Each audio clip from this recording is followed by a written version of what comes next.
गोविंद भगवान की। दोनों हाथ ऊपर उठा के बोलिए बावन भगवान की। महाराज श्री सुखदेव भगवान वर्णन करते हैं राजन परीक्षित,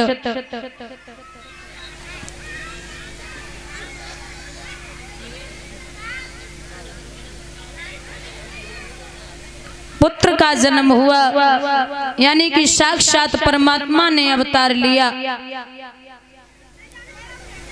अब भगवान ने गुरु बनाया है बृहस्पति जी को।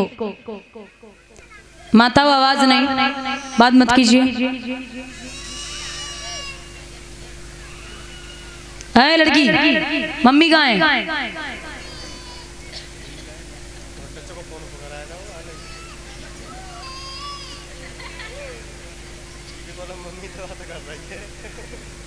महाराज यहाँ प्रभु ने अपना गुरु बनाया बृहस्पति जी को। बृहस्पति जी ने कहा जाओ आप राजा बलि के द्वारे पे जाना, वहां जाकर के जिस लिए आप आए हैं वो काम करो।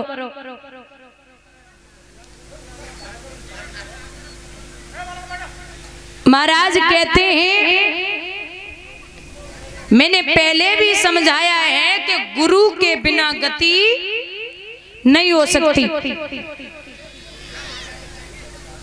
और लेकिन आज के जमाने में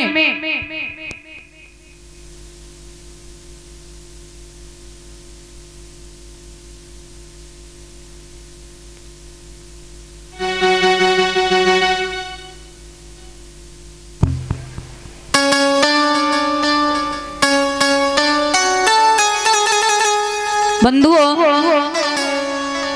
आज के जमाने में गुरु तो गुड़ा ही रह गए, चेला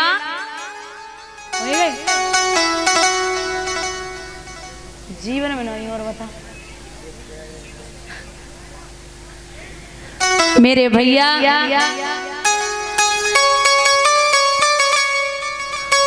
एक व्यक्ति था,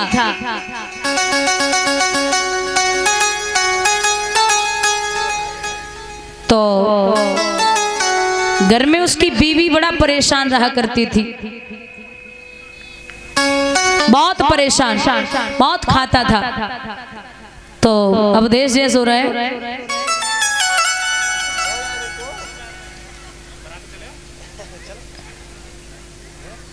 पत्नी सोचने लगी कि ये इतना खाते हैं, क्या करें। अब वो खाना कम देना हो गई, बहुत कम भोजन देती, बेचारा उसका पेट भी नहीं भरता। एक दिन गांव में महात्मा लोग आए कछु, तो महात्मन को देखो बड़े मोटे ताजे रहे। वो व्यक्ति विचार करने लगा हमें पक्का पता है कि जो बढ़िया बढ़िया खाते हैं, मोटे ताजे हैं, ने कोई किसी बात की चिंता ना है।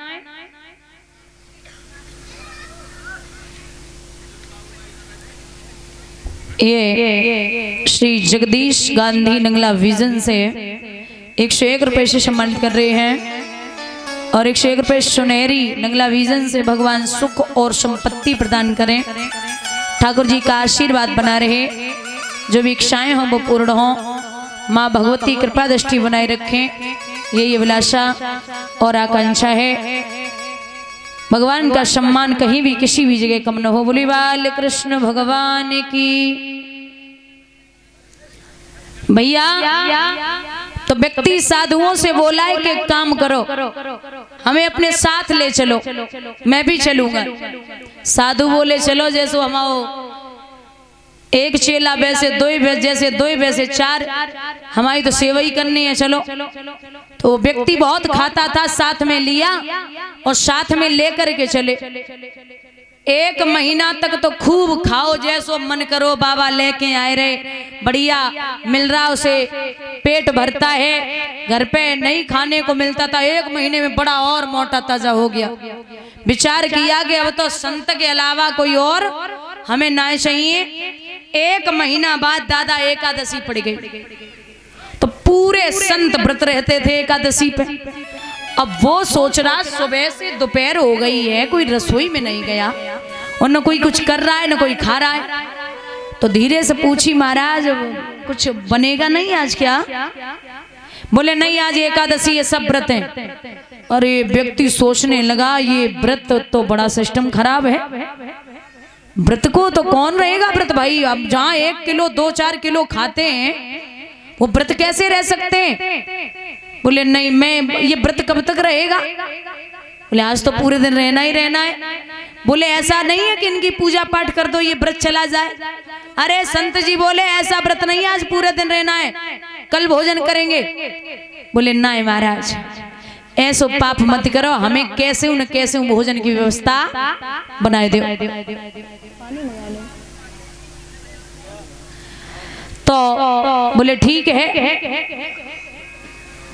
अब महाराज हुआ ऐसा, 2-3 किलो आटा दिया, दाल दी, चावल दिए और जवाब दो जाओ यहाँ से दूर गंगा के किनारे ये भोजन बनाना और अकेले करके तब आना। बोले ठीक है। अब गंगा के किनारे पहुंचे, गंगा के किनारे जाए के, लेकिन साधु जी ने कह के भेजा था कि एक काम करना, जब भोजन करो तो ठाकुर जी का भोग अवश्य लगा देना, राम जी के भोग के बिना आप भोजन नहीं कर सकते। बोले ठीक है। तो भैया कैमरा टेढ़ा हो गया।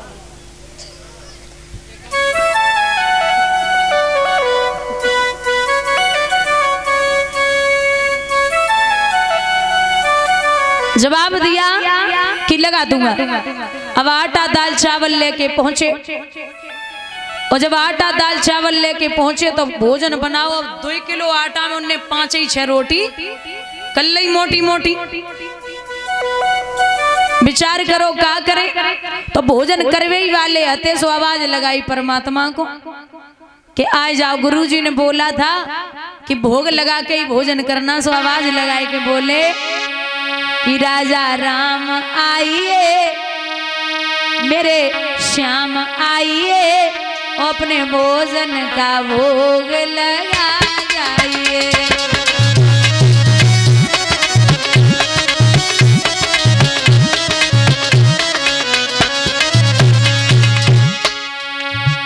राजा राम आइए, सीता राम आइए, अपने भोजन का भोग लगा जाइए।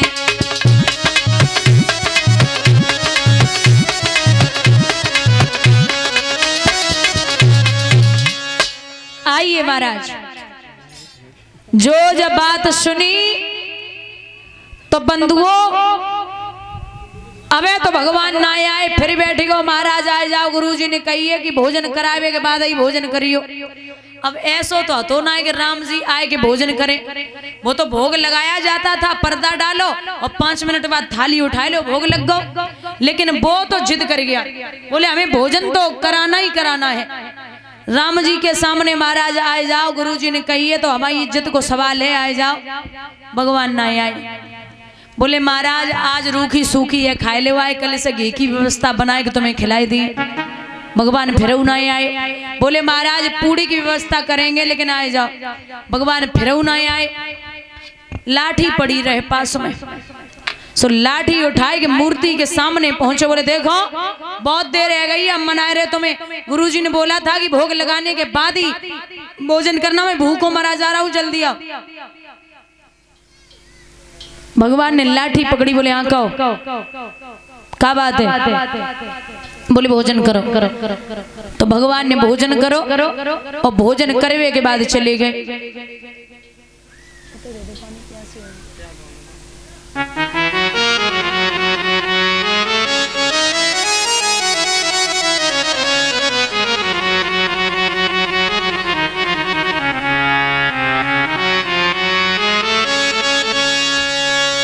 भगवान ने भोजन करो और चले गए। दूसरे दिन लखन बोले क्या बात है भैया, तुम तो इतनी जल्दी में हते, वो सुनियो ना, हम तो आवाज ही लगाते रहे, तुम तो चले गए। राम बोले अरे लखन तुम्हें पता ना है कि बड़ो जिद्दी भक्त है, अगर 2 मिनट और न पहुंचते तो खोपड़ी फूट जाती। तो बोले हमें वो दिखाओ। सो लखनऊ पहुंचे, 2 दिन हो गए, चेला को भोजन नहीं मिलो। तीसरे दिन चेला ने विचार कियो कि एक तो हम, दूसरे राम जी और तीसरे लखन भैया, थोड़ा ज्यादा आटा लेके गए, बनाए ले। 3 दिन हो गए, चेला को भोजन नहीं मिलो। महाराज मैया सीता जिद करी गई हमें वो दिखाओ। अब 4 दिन हो गए, चेला को भोजन नहीं मिलो। चेला को 5वां दिन भो आटा और लेके पहुंचे। सो 5 किलो आटा लेके पहुंचे बेचारो। 2-3 किलो से तो खुद कोई पेट भरे।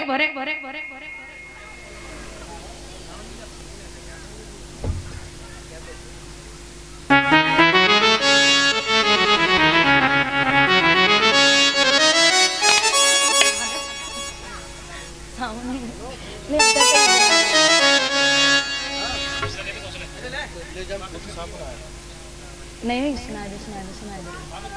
सुना दे बैठ के जवाब दो। गुरुजी ने कि 5-5 किलो आटा लेके जाता है। अरे कहाँ जा रहा है? चेला बोलो तुम्हें पता हुआ है 4 दिन हो गए, पेट में चुईया प्लेट लेके घूम रही। अरे हमें पूछो, हमें भोजन नहीं मिलो।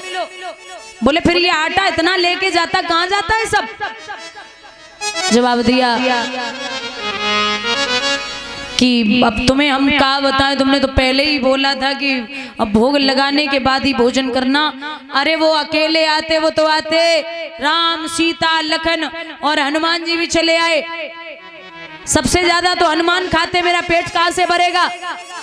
गुरुजी बोलेगा दिमाग खराब है, हमें जब मालूम पड़ रही है तू खाना तो खाना बंद हो गया, तू नशा करने लगा। चेला बोलो तुम्हें नशा की पड़ी है, यहाँ भूखों मरे जा रहे। बोले चलो। अब सीता मैया को नंबर वाओ, तो चेला आटा दाल तो लेके पहुंच गए, लेकिन विचार करो आज हम भोजन नहीं बना पाएंगे। इन्हें 5 दिन है गए, हम बराबर भोजन कर रहे। आज ये मैं खुद भोजन नहीं बनाऊंगा, अगर भूख लगेगी तो सीता और राम खुद ही भोजन बनाए ले। सो पहुंचे गंगा के किनारे और आवाज लगाई है कि सीता राम आइए, राजा राम आइए, और मेरे भोजन का भोग लगा जाइए।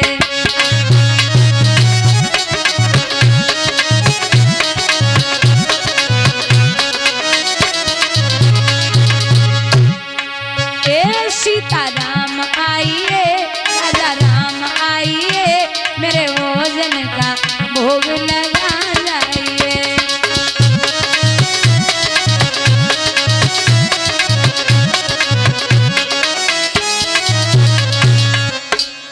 जो आवाज लगाई सो राम जी पहुंचे।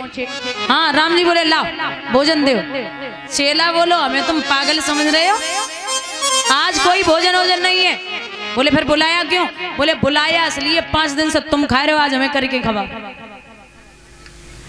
अब लक्ष्मण लकड़ियां लेके आए रहे, राम जी वहां बड़ी अच्छे से व्यवस्था देख रहे, और मैया सीता स्वयं भोजन बनाए रही, और स्वयं भगवान अपने भक्त को थाली परस के लेके पहुंचे। बोले ये लो खा लो। गुरुजी खड़े खड़े दूर से देख रहे कि हमारी पूरी जिंदगी बीत गई, मैंने आज तक प्रभु के दर्शन नहीं कर पाए, और इसे 2 दिन के लिए घर से क्या निकाल दिया, इसने तो साक्षात परमात्मा को प्रसन्न कर लिया। कभी कभी ऐसा होता है आप जीवन भर माला जपते रहिए, अगर दिल में स्नेह और प्रेम नहीं है तो भगवान कभी भी आने वाले नहीं है। माताओं, एक प्रश्न पूछती हूँ, खीर बनानी आती है? खीर बोलो मुंह से आती है?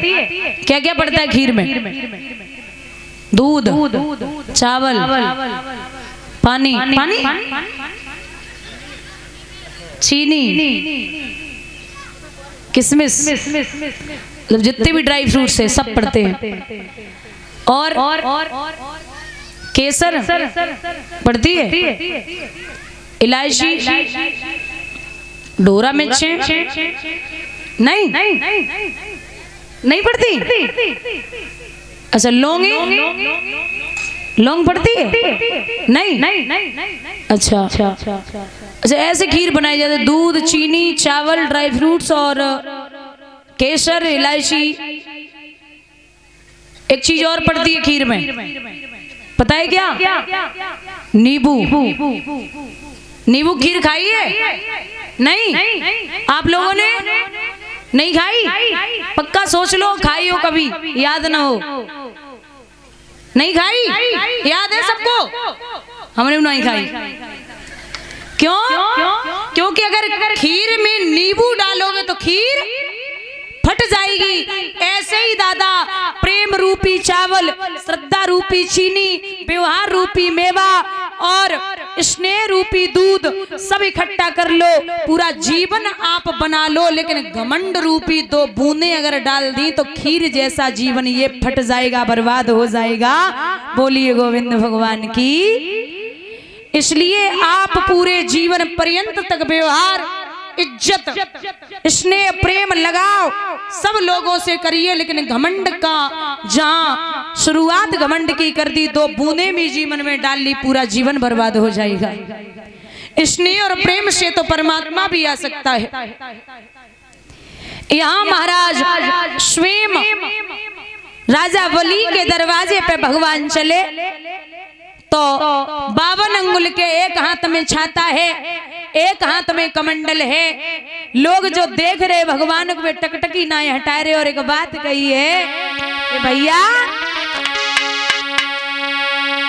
जन्म को दीजू तो लागत ना